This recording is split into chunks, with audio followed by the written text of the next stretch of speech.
Halo, selamat siang. Kembali lagi bersama saya Tahira Ananda Sabrina, selaku pembawa acara yang akan menemani Anda untuk beberapa menit ke depan. Seiring berkembangnya zaman, dunia semakin dipenuhi dengan tindakan-tindakan yang sangat mengkhawatirkan. Contohnya adalah tindakan radikalisme. Tindakan tersebut sangat ditentang oleh banyak orang, karena berkaitan dengan kekerasan yang berpotensi untuk mengancam keamanan bangsa. Di sini saya sudah bersama dengan 3 narasumber yang akan menemani saya untuk mengkritisi mengenai bahaya dari radikalisme. Narasumber yang pertama yaitu Moses Gunawan yang akan menjelaskan mengenai apa itu tindak radikalisme. Baik, terima kasih kepada saudari Taira yang telah mengundang saya dalam acara hari ini. Jadi radikalisme adalah suatu paham yang bisa mempengaruhi kondisi sosial politik dalam suatu negara. Hal ini dikaitkan dengan pandangan yang ekstrim dan keinginan untuk melakukan perubahan sosial yang dengan skala sangat cepat. Radikalisme ini sangat erat dengan terorisme dan konsep ekstremisme yang telah ada sejak abad ke-18 di Eropa. Radikalisme adalah salah satu contoh penyimpangan sila pertama dari Pancasila, yaitu ketuhanan yang Maha Esa, yang dimana sila tersebut mewajibkan setiap orang yang ada di negara kita Indonesia untuk menjalankan ajaran agamanya dengan sebaik-baiknya. Namun dengan mengingkari ataupun menyimpang dari sila pertama, maka seseorang akan rentan untuk terdampak atau terpengaruh dari radikalisme. Jadi tidak dapat dipungkiri bahwa kemungkinan dapat menjadi seorang yang radikal atau menjadi pelaku radikalisme yang ada di Indonesia. Sekian penjelasan singkat dari saya. Setelah mendengar penjelasan dari narasumber Moses mengenai apa itu radikalisme, kita sebagai warga negara Indonesia sudah pasti bisa mengetahui apa bahaya dari radikalisme. Untuk narasumber selanjutnya yaitu Sulistiani Putri, beliau akan memberikan salah satu contoh kasus radikalisme yang pernah terjadi di Indonesia. Permasalahan mengenai rangkaian terorisme pengeboman di Surabaya pada tanggal 25 Mei 2018 tentu merupakan salah satu contoh dari tindakan radikalisme. Rangkaian pengeboman ini melakukan aksi bom bunuh diri di berbagai tempat dengan bertujuan untuk menyerang serta mengganggu ketertiban dan kedamaian di Indonesia. Tentu oknum tersebut tidak bisa disalahkan berdasarkan dengan agama yang dianutnya. Namun, kemanusiaannya lah yang dipermasalahkan karena jelas pada setiap agama mengajarkan kebaikan pada sesama. Bukan malah kekerasan, bahkan membunuh seseorang secara sengaja dan mengatasnamakan agama atau organisasi. Karena pada hakikatnya, aksi terorisme ini akan menimbulkan ketakutan yang meluas, sentimen terhadap golongan tertentu, dan paling parahnya adalah disintegrasi bangsa. Salah satu masyarakat juga berpendapat permasalahan ini sangat penting, karena mengoyak rasa kebangsaan dan nilai-nilai kemanusiaan, dan juga dapat menimbulkan saling menyalahkan terhadap agama tertentu. Sehingga kebijakan yang harus dilakukan dalam permasalahan ini harus segera dituntaskan oleh aparat keamanan. Aksi terorisme ini sangat amat membahayakan keamanan negara.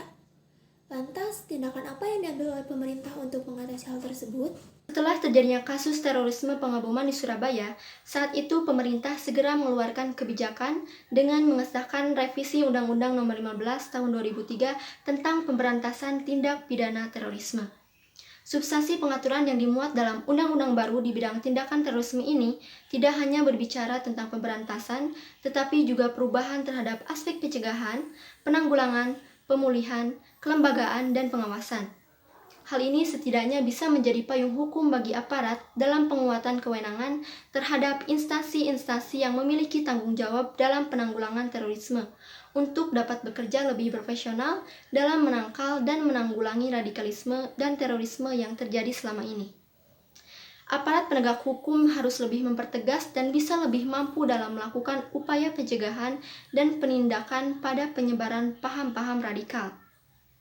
Tindak solusi yang diambil pemerintah atas kasus pengeboman di Surabaya tersebut adalah hal yang sudah benar. Tetapi kita sebagai warga negara Indonesia juga perlu melindungi diri dari paham radikalisme. Di sini saya sudah bersama dengan narasumber yang terakhir, yaitu Regita Ramadina Sagita Putri yang akan memberikan solusi ketika menghadapi radikalisme agama. Kita sebagai warga negara Indonesia harus memperkenalkan mengenai pemahaman ilmu pengetahuan dengan baik dan benar yang harus ditekankan kepada siapapun, terutama kepada para generasi muda. Dalam hal ini, memperkenalkan ilmu pengetahuan bukan hanya sebatas ilmu saja, melainkan didasari juga dengan ilmu agama yang merupakan fondasi penting dalam kita berperilaku, sikap, dan keyakinannya terhadap Tuhan. Kedua ilmu ini haruslah diperkenalkan secara baik dan benar, dalam artian harus seimbang antara ilmu umum dan ilmu agama. Sedemikian rupa sehingga tercipta kerangka pemikiran yang seimbang dalam diri. Kemudian kita juga harus mengantisipasi adanya radikalisme dengan cara mendorong pemerintah daerah untuk membuat peraturan daerah seperti surat edaran untuk memerintahkan aparatur sipil bekerja hingga ke desa-desa melawan radikalisme.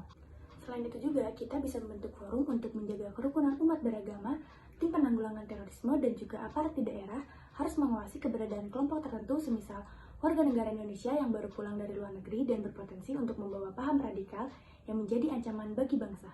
Tak terasa kita semua telah berada di penghujung acara. Saya ucapkan terima kasih banyak kepada 3 narasumber yang sangat luar biasa yang telah bersedia untuk mengkritisi mengenai bahaya dari radikalisme. Pengaruh radikalisme merupakan suatu pemahaman baru yang dibuat oleh orang-orang tertentu mengenai agama, sosial, politik yang sangat rumit karena berhubungan dengan tindak terorisme, seperti pengeboman di Surabaya. Tindakan tersebut akan memakan korban dan merupakan senjata utama bagi para pelaku utama radikal untuk menyampaikan pemahaman mereka dalam upaya mencapai sebuah perubahan.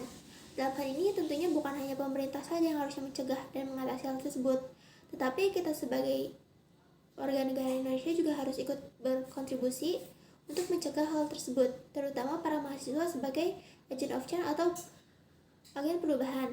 Oleh karena itu, dengan memahami sila pertama dan melakukan ajaran agama dengan sepenuh hati, akan membendung pengaruh radikalisme yang selama ini telah banyak dilakukan untuk mengganggu kedamaian di Indonesia.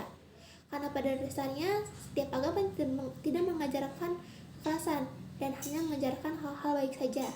Terima kasih telah menyaksikan. Sampai jumpa lagi di jam yang sama dan hari yang sama. Saya pamit.